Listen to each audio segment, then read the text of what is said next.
Former New Orleans Police Superintendent Michael Harrison says he truly knows what it means to miss New Orleans. He's back home after 4 years in another one of America's toughest cities. He was tapped to lead the Baltimore Police Department in 2019 as I was wrapping up my time as a reporter there. Now, both here in the Crescent City, we sat down one-on-one to talk about his major success lowering violent crime in Baltimore and what lessons New Orleans can learn from it. How does it feel to be home? It feels great to be home. My wife and I made a decision to move back to New Orleans so we could be closer to family. Our 3-year-old grandbaby is here. Former New Orleans Police Superintendent Michael Harrison is back from Baltimore. And after more than 4 years as police commissioner in one of the country's most violent major cities, he's come back smarter. Those lessons were invaluable. So now I'm back in New Orleans. Baltimore was the best classroom I could ever be in. In that classroom, Harrison not only learned a lot, but earned high marks. By the time he left, Baltimore saw its largest ever decrease in homicides, down 20% and under 300 killings for the first time in a decade. Non-fatal shootings were down 9%, and the department is closer than ever to ending its consent decree. So this myth that you can't have a constitutional police department and police constitutionally and reform and reduce violent crime at the same time, I've now debunked that twice in 2 cities. Harrison began his career at NOPD in the 90s. He was appointed commissioner by Mitch Landrieu in 2014 to replace Ronald Surpass. In 2018, when he was superintendent, New Orleans saw its lowest homicide rate in nearly half a century. But in 2019, he made that big move from the Crescent City to Charm City, a city of about 200,000 more people, but many of the same problems: high poverty rates, low literacy rates, the crippling epidemic of violent crime, and a police department under a consent decree with federal oversight. I'm the only chief in the country to have led 2 police departments in a federal consent decree. Superintendent Kirkpatrick is starting her 2nd police department now, but other than Chief Kirkpatrick, I'm the only one to have led 2. Baltimore Police Commissioner Harrison inherited all of that in a city wrought with scandal. Both the mayor who appointed Harrison and the police commissioner who preceded him served prison time for different crimes. The city state's attorney at the time Harrison was appointed was indicted while in office and recently was convicted. So in a 4.5-year period, I worked for 3 mayors. So that's 3 administrations that had to turn over and start from scratch. Despite the hurdles, Harrison found success working with the city on the Group Violence Reduction Program, specifically engaging people at the highest risk of gun violence.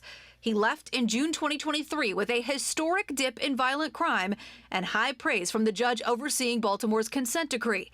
Now he's ready to share what he's learned. Both New Orleans and Baltimore are under a consent decree. They both dealt with the recruitment issue and deal with very similar crime numbers. How did you do it? Well, it wasn't just me. It really takes a comprehensive, holistic approach.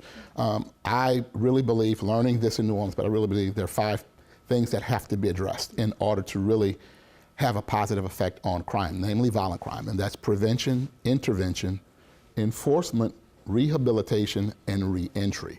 Notice I said enforcement. That's only one of the pillars that belong to the police. Where do you see the biggest gaps in your 5 pillars here in New Orleans? Well, the biggest gaps are always going to be the collaborative. How do we bring these nonprofits, faith-based, academics, police, how do we bring them together on the same page to offer the services, and then how do we fund that? Harrison says he's hoping to bridge some of those gaps in his new position with the district attorney's office. He serves as a law enforcement liaison, but is also assessing the No Dice program to help fix up neighborhoods or areas that attract crime. And if we can fix the lighting, the trees, the trash, the abandoned houses, cars, then maybe we can eliminate some of the crime, deter or displace some of it, and apprehend people who commit it. Less granular is his national consulting work. He's joined the consent decree monitoring teams in Chicago and Minneapolis, is working with the Department of Justice as it investigates the Memphis Police Department, and is working with a firm in Philadelphia.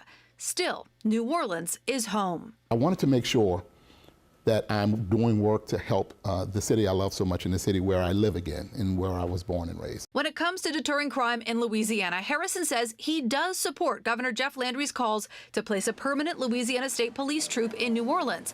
But his experience tells him changing lives works better than changing laws, and punishment-heavy legislation will likely not be a long-term fix. I would like to see our city provide, not just our city, but with state and federal help, provide the resources and the kind of culture that allows people to have options away from crime, and that we can change people instead of just using the criminal justice system to punish them, which sometimes changes them, but sometimes it doesn't. But actually help people have a better life. When people could have a better life, they can contribute more to our economy, to our city, and that makes us a better, stronger, safer city. Better, stronger, safer, smarter. Lessons from one of America's toughest classrooms. Now, when it comes to New Orleans' consent decree, Harrison says he believes NOPD has turned a corner and is on its way to full compliance.